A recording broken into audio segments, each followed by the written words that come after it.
To report that we do have a quorum. We have with us, because I know the video, we have a challenge technology-wise with our video cameras, so nobody will be able to see who's here, but we do have Supervisor Robinson, Supervisor Drabek, Supervisor Marash, Supervisor Arstead. We also have Supervisor Fifrick, and, well, those are all here in person, and we have virtually Supervisor Fifrick and Vice Chair Dickinson.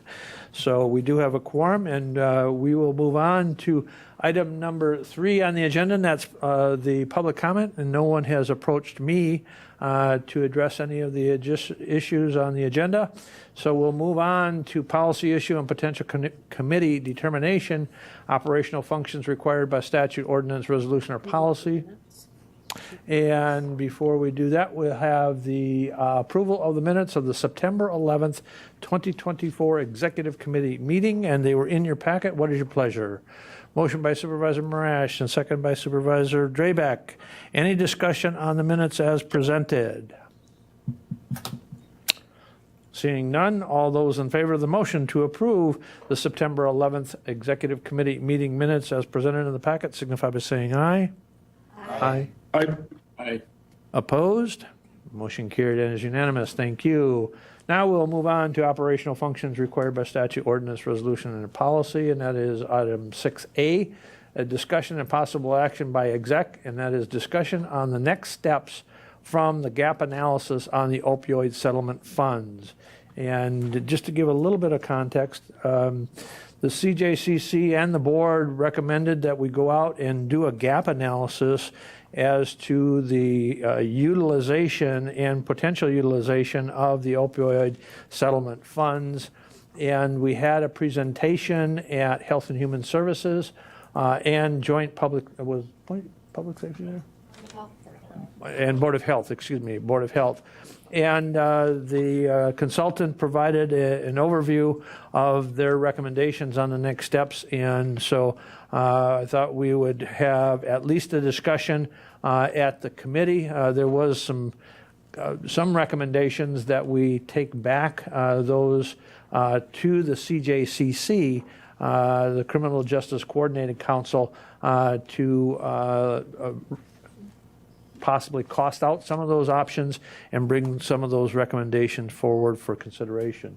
Administrator Leonard. Sure, and I think the other thing, and thank you, Mr. Chair, the reason for the discussion here, one of the reasons is talking about how it is that the county board wants to make, what's the process by which the county board is going to decide what those next steps are. I think that was a very apt observation by some of the members during that joint meeting, was really what is the decision-making process. The CJCC was initially tasked with kind of doing that legwork to say, hey, what are some opportunities that we see relative to those opioid settlement funds? And they did come up with a number of recommendations, but ultimately through that process, the CJCC recommended and the board did approve, as the chair referenced, starting with an outside gap analysis, if nothing else, to just make sure that the lived experience of the people on the CJCC, when they came up with their recommendations, that they actually met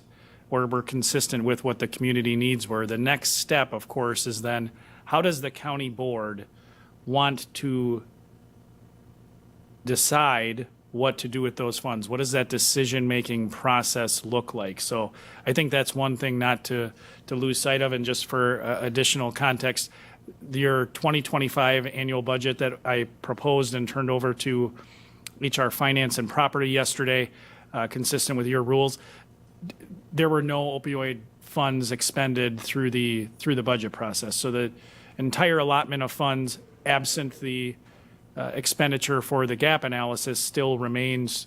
But again, the question is not only what do you want to spend the money on, but how do you want to decide what to spend the money on? So I open it up for discussion.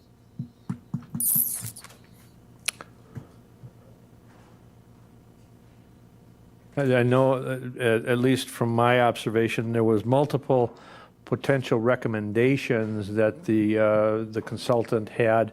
But understanding, that there's a significant amount of dollars from the opioid settlement. However, I don't know that there's enough dollars in the opioid settlement funds to do all of the recommendations and to what level.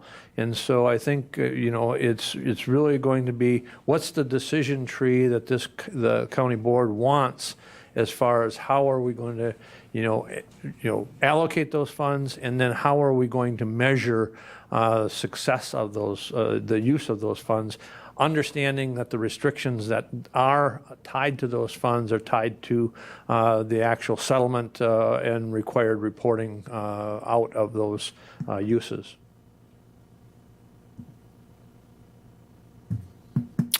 Supervisor Arstead, please. Has the CJCC seen the data gap analysis that was created? Have they seen that at all? I don't believe we've had a meeting where, since the time that it was completed, so my sense is no. I also don't believe that we emailed it out. But we certainly can do that. We have an executive committee meeting for the CJCC, in fact, next week. The CJCC meets every other month. So I think that's a very good point. The other, just to go back on my other comment and provide more discussion relative to what took place at Health and Human Services in that joint meeting with Public Health, I think one of the observations that members made, again, that I thought was very apropos, was that there are a number of different standing committees that arguably would have a stake, or at least feel as though they have a role to play. You'd have public safety, certainly, Health and Human Services, certainly. I think also extension, education, economic development. There's economic development components there. So the discussion, and this is my characterization, so certainly feel free, you as the policymakers get to have your own sense. There was some discussion that ultimately said, hey, maybe this is a good topic for the executive committee for that reason, that there's a bunch of kind of different perspectives. But to the chair's point, what does that decision-making process or decision tree look like to get a recommendation relative to allocation of funds? What does that look like to get before the full county board? Vice Chair Dickinson, please.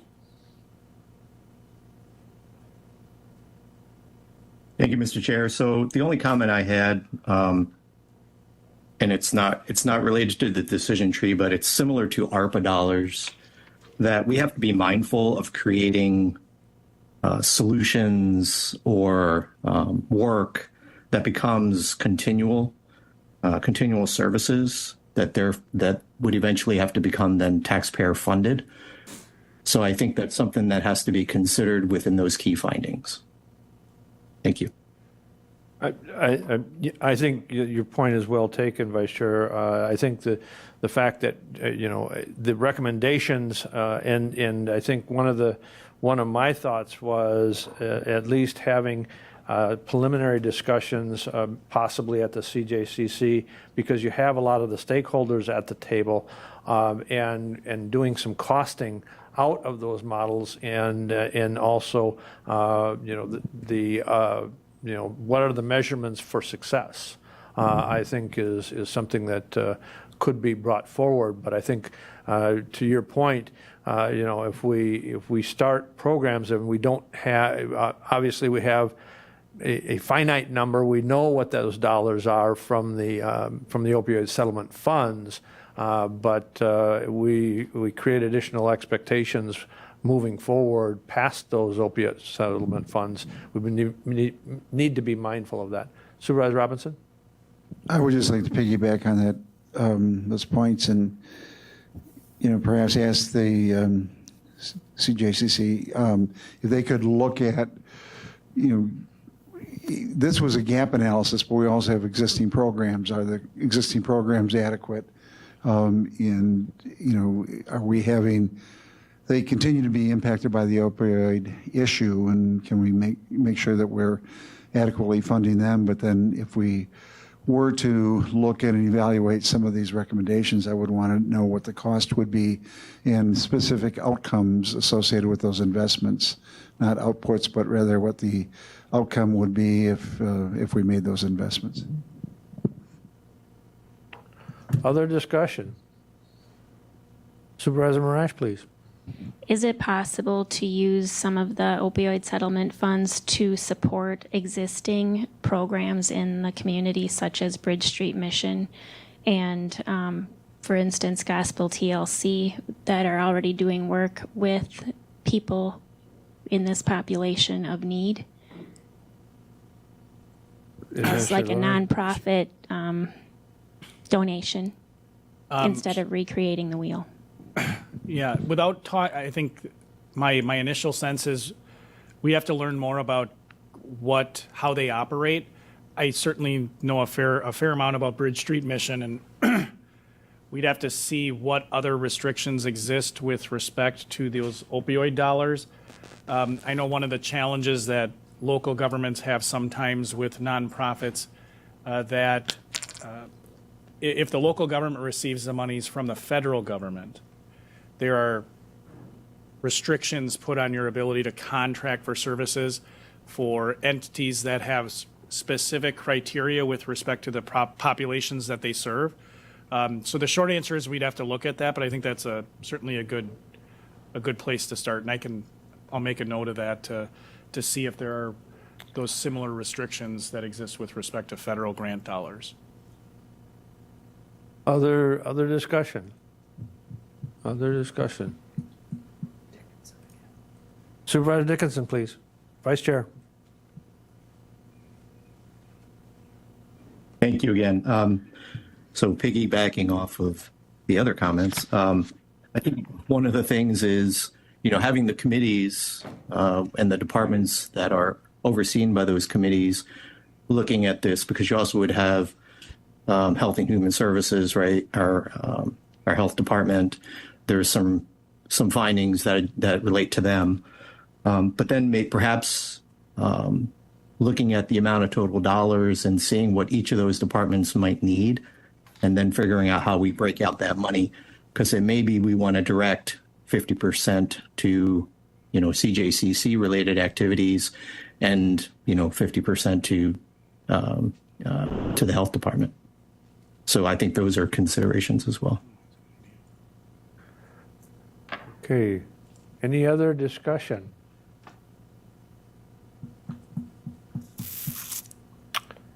Okay. And just to be clear, because we do have video problems, Supervisor Langenhan has joined us also in person, so thank you. Moving on to item 6B, a discussion possible action by executive committee to forward to county board for approval, a recommendation of adoption of the public participation plan for Marathon County's comprehensive plan 2026 update. And we have with us the director of CPZ, Lori Miskimmons. Lori, please.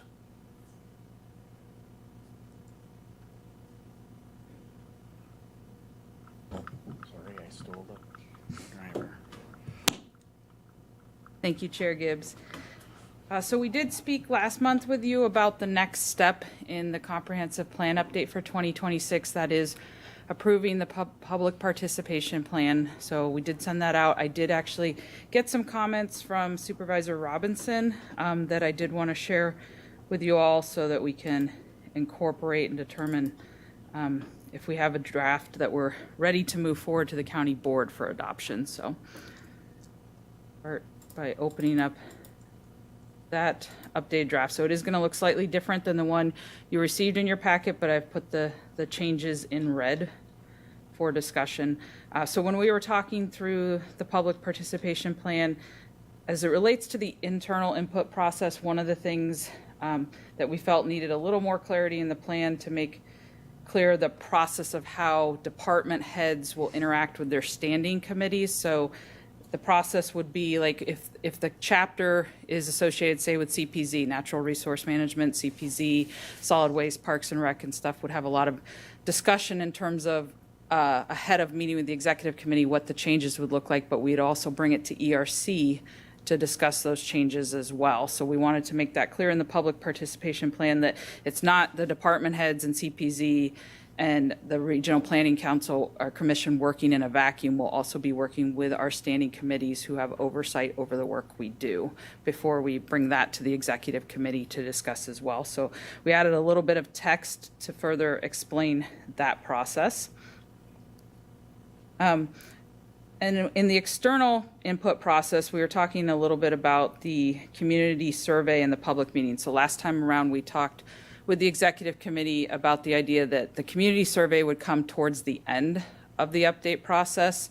The logic being there that if we go at the beginning and we ask people, what are your thoughts for what we need to be as a community, there's probably going to be a lot of similar thoughts, like people want good roads and things like that. So those tend to be pretty standard answers. But if we bring them something more to react to, then we can get better feedback in terms of if they think we have the right goals for the Marathon County Comprehensive Plan and what they believe the priorities are, so they can give that input to the supervisors. But in terms of how that process rolls out, one of the things we talked about was that if the community survey comes too late in the process and we're trying to get a pulse on whether or not the goals we've developed are right for our community, then how would we then change and incorporate those? So what we're suggesting is the second round of public meetings would come towards the time when we have a draft ready of the comprehensive plan, just to get that pulse in terms of talking to the public about, are the goals right? Are they reflective of our community? And then later, towards the end of the process, we would do that community survey to then have people rank priorities and things like that, give feedback to where we should focus our first strategic plan. Also, we wanted to clear up the role of the municipal officials in the public input process. This is something we added to the public participation plan because typically when we're doing any kind of ordinance update, we are actually doing ongoing correspondence with the municipal officials, be it emails or memos, because we see them as one of our communication lines to the general public and to get them involved. So we will be doing regular updates via email and memorandum with the municipal officials, just to make sure that they also then take that message to their constituents and encourage them to participate, be it via public meeting or community survey, whatever's up next in the timeline process.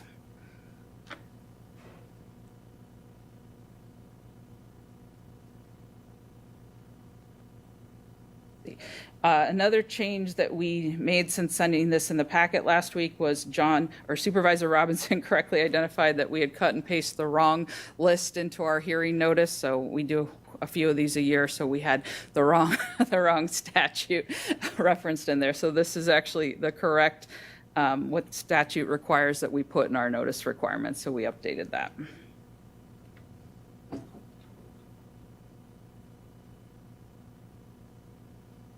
I think those are the updates of what we've done since we sent it to you in the packet last week.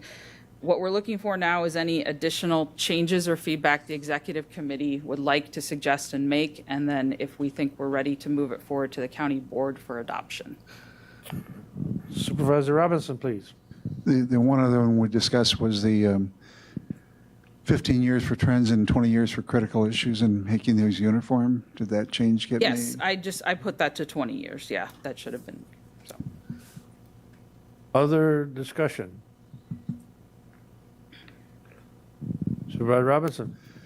I would move to approve and forward the public participation plan to the county board with the With the redlined, edits. with the red lines. With the appropriate edits as provided. Okay, there's a motion. Is there a second? Second by Supervisor Marash. Any further discussion? Supervisor Langenhahn, please. Thank you, Mr. Chair. Lori, do you want to just briefly summarize the comprehensive plan amendments that are going to be coming in front of County Board this month and compare those to any amendment or this comprehensive revision that would be taking place over the course of some time? Do you want to Sure, just compare yeah. those two? Yeah, so that there won't be any confusion, if this public participation plan does move to county board next week, you are going to have 2 items on your agenda to consider. The first is the 2024 amendment that we've talked to committees about a couple different times. That is related to the recent adoption of our farmland preservation plan. The state requires that we amend our current comprehensive plan to include that in there, therefore making our farmland preservation program tax credits continue to be eligible. If we don't do that, we could lose our eligibility for those. So we did have to make that amendment before the end of this year to keep that program going.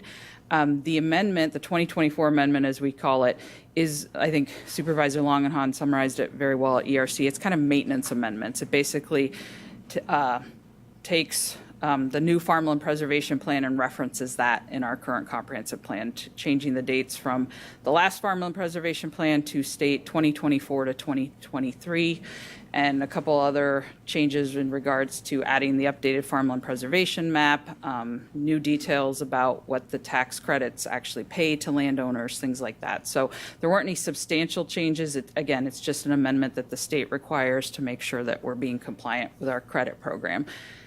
The update for 2026, again, is a more comprehensive update where we are going to pull apart the whole plan and say, are these the right goals and objectives for us? Update the data, talk about implementation, what we're going to prioritize from this comprehensive plan moving forward. So, yeah. And I think also from that, then there will be, the comprehensive plan will feed then into our strategic plan. Correct. As we look forward to updating on that. If you can keep track of all the years, you're doing great. Other discussion? Okay, we have a motion and a second to approve and move to the full board for consideration the public participation plan on the comprehensive plan update for 2026. Any further discussion? Seeing none, all those in favor of that motion signify by saying aye. Aye. Aye. Opposed? Motion carried and is unanimous. I thank you, Lori, and thank you for staff and all of the work that you've done so far, and look forward to the additions. Moving on to next item on the agenda is the consideration of entering into a loan agreement with Bug Tussle to facilitate broadband expansion. John, do you want to give the highlights of what we have now come to? Sure. This issue was before the county board and then pulled from the county board. The original request was for conduit bonding in the amount of $12.5 million. And administration engaged Bug Tussle in discussions about the potential for using the reserve fund as a funding source. And so we reduced the amount from 12.5 to 8 million. And in our discussions, Bug Tussle had requested an additional 500,000. We indicated that we were at the $8 million level and no higher. But the $8 million would be spent. $5 million would be for completing the work consistent with the 2021 conduit bonding issue relative to the 190 miles of fiber and the 16 towers. An additional $3 million would be for the Leather Camp project serving Knowlton, Kronwetter, and Gunther, consistent with our pledge. Originally, we were looking at using ARPA funds and found out we couldn't. In the discussions, we talked about a number of things, including the term, interest rates, and collateralization.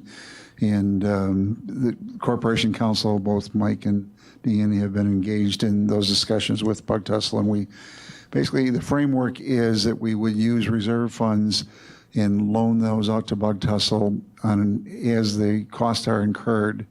With the first interest, they would, for the first 5 years, they would make interest-only payments to the county, and they would be, there's a schedule at the end of the the end of the packet, $432,000 beginning in 2016. And then after those 5 years, it would be make principal and interest payments. The principal payments would be based on a 30-year amortization schedule. And then there would be a balloon payment. Originally, it was at 15 years, but based on feedback we received from the EEDC committee, that was shortened to 12 years. The interest rate is at 5.4%, which is consistent with the local government investment fund rate of return and is locked in for the life of it. And the anticipation is that those rates may come down, so I think it's a good thing for the county. And then we would make sure that the guarantees that were part of the initial 2021 agreement relative to our accessing, being a secured creditor and first in line for the fiber conduit and towers carried over for the entire project. And I don't know if Dan or Lance want to add anything. No, I think the amortization schedule is helpful. That's in your packet. The revised term sheet, excuse me, there are two term sheet summaries that lay out what Supervisor Robinson referenced in your packet. The latter one, that is not what you might otherwise call redlined, is the most updated. It does provide that change from initially what was the county had proposed a 10-year term relative to the loan, and at that point, Bug Tussle responded saying 15 years was needed. After further negotiation, we expressed to them that we expected some pushback to that long of term, and they went back and ultimately they agreed to a 12-year term, which is set forth in that amortization schedule. You'll see again as Supervisor Robinson referenced, there's principal only for the first several years, then, interest only for the first several years, then principal and interest with a balloon payment in 2036. The other conversation that I know Dan had with Bug Tussle is relative to the idea of cross-collateralization, or perhaps better termed as one default, double default. You want to talk through that, Dan? Correct. So we just want to make sure that. Oops, that mic's not on, Dan.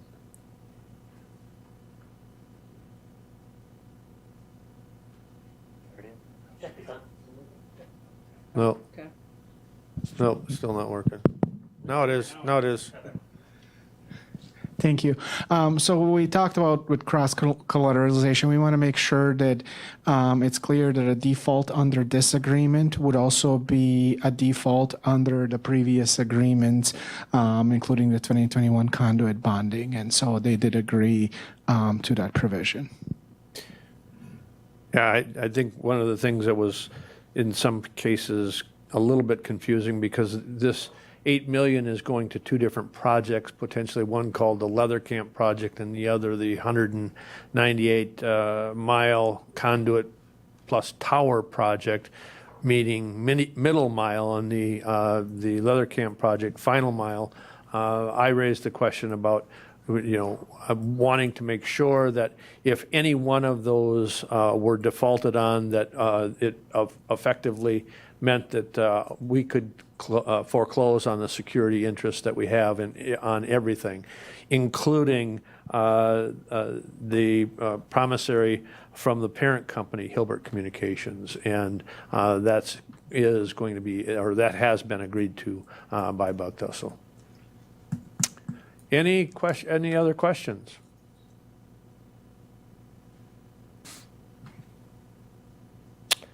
Well, I'm looking. It's scheduled for action if so desired. What is the pleasure of the committee? Supervisor Robinson. I would move to recommend adoption to the county and forward this to the county board. Motion, is there a second? Second by Supervisor Arstead. Any further discussion? Any further discussion? Seeing none, all those in favor of the motion to approve the loan agreement and move to the full board for its adoption, the loan agreement with Bug Tussle and facilitate broadband expansion. All those in favor of that motion signify by saying aye. Aye. Opposed? Motion is carried and is unanimous. Thank you. We'll move on to education presentation and committee discussion. A discussion regarding the takeaways from attending the Wisconsin Counties Association annual conference. Opportunities that should be further investigated. I open it up for discussion for those who did attend. I guess the one, and unfortunately I was not able to attend the breakout session, but I did, hear back from that breakout session, was one of the opportunities for one of the multiple counties actually is a nursing home, and where the challenges are as far as staffing. And one of the communities, one of the counties actually implemented a in-facility child care center, and that has helped significantly with recruitment for staffing for nursing homes. Nursing homes in general, because I serve on the North Central Healthcare's board, and serve as the chair on the Nursing Home Operations Committee, one of the challenges is staffing, and it is critical. From a statewide average, the turnover rate on nursing, whether it be CNAs, whether it be LPNs or RNs, is almost 47%.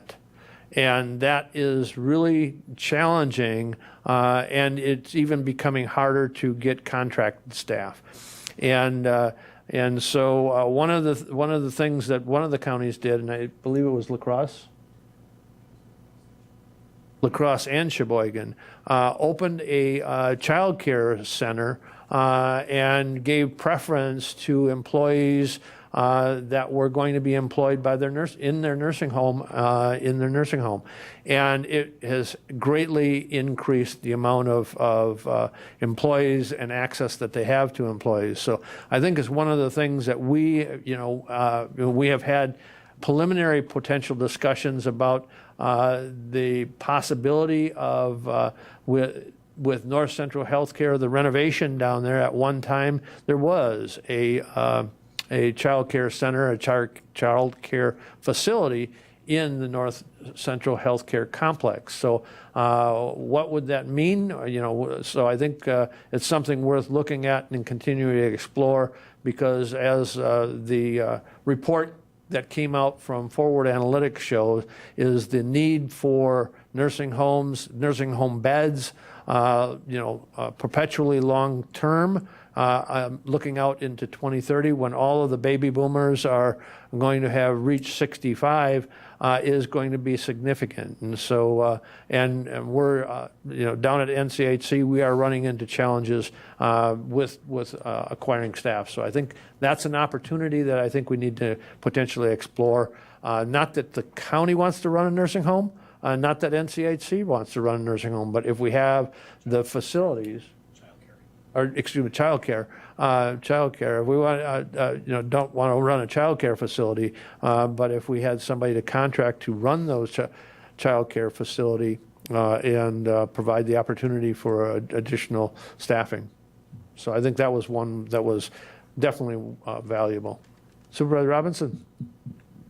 So I'll share a couple of the sessions. I went to one on court funding. And they went through the history of the funding for the courts and pointed out that the local share for the courts is court security, the clerk of courts and staff, not the district attorneys, but the staff, and also jury costs, psychological evaluations, guardian ad litem fees, competency hearings, court commissioners, law libraries, expert witnesses, interpreters, and technology, some of the technology costs. But the counties are subsidizing the courts significantly, and Wisconsin counties will be trying to seek legislation to have the state pick up more of those costs. You know, for some of the cost centers are Guardian Ad Litem at 28 million, in the court support payments, and then the interpreter's cost keeps going up and up and up. And so look for the Counties Association to initiate something next year, and they'll probably be looking for counties to support efforts to expand state involvement. And then I went to one on the sale of tax delinquent properties, and in light of the recent statutory changes in the Hennepin court case in Minnesota, there's a need for us to revisit and perhaps update our county ordinance relative to the taking of properties. We can't, if there's an excess profit, it's time if we take them and in turn sell them and make profit, we would owe the homeowner or the owner funds. We want to make sure that we're following the correct processes and procedures, so we will need to update our ordinances. Right. And I do know that WCA's number one priority is looking at for additional funding, court fundings, for all 72 counties. So I know that's going to be one of their number one priorities in this next legislative session and next budget. Other, Supervisor Marash, please. I attended the Addressing the Housing Crisis, which gave us a lot of information from Bayfield County. And I think some of the things that we should implement would be identifying the just different parcels that we have available that would make sense for redevelopment for affordable housing, not only just in the Wausau area, but for the rural parts of Marathon County too. And how we would do that, I'm not sure. I'm not sure if we'd be able to do some kind of a survey to find out what the other municipalities have available, what assistance they would need or want in that. Creating a parcel inventory would be helpful. We have in Wisconsin 192,000 seasonal recreational housing units, so exploring our current zoning to make sure that we have owner-occupied zoning would be helpful, so that we would be able to have housing units available for people that would want to move here for our own workforce. So those were just a couple of the ideas I had based on what I learned. Thank you. Okay. Other discussions? Supervisor Robinson? I'm going to take a stab at one more. I went to one with the administrator relative to the Department of Revenue relative to the innovation grant. I think that there's merit for us to look at where we can consolidate services to try to capture part of that, I think, $100 million grant and recoup our costs. And we were having a discussion earlier today relative to CSS services and moving from county run to potentially multi-county run services. But I think there are a number of areas where we can look at potential consolidation and capturing some of that state initiative money. You have to have a cost savings with it, but you can recoup some of those of your costs, and actually it'll be profitable for the county to look at that consolidation. Yeah, I think one of the challenges that we still face is the Department of Administration hasn't written the final rules on even though it was in the budget and the funding is there sitting in the budget, the final rules on implementation have not been written by the Department of Administration yet. But I do agree. I think there's opportunities to look at various potential joint ventures. Other discussion?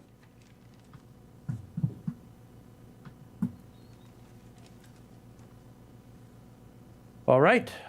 We will then look at item number 8. Committee members are asked to bring ideas for future discussion. Our next meeting is Tuesday, November 14th at 3 p.m. Thursday. Not Tuesday, Thursday. Well, boy, I need to get my eyes checked. Never mind. Inside joke. We're down to item number 9. Motion by Supervisor Marash and seconded by Supervisor Arstad. Any discussion on adjournment? Seeing none, all those in favor of adjournment signify by saying aye. Aye. Aye. Opposed? We stand adjourned. Thank you, ladies and gentlemen.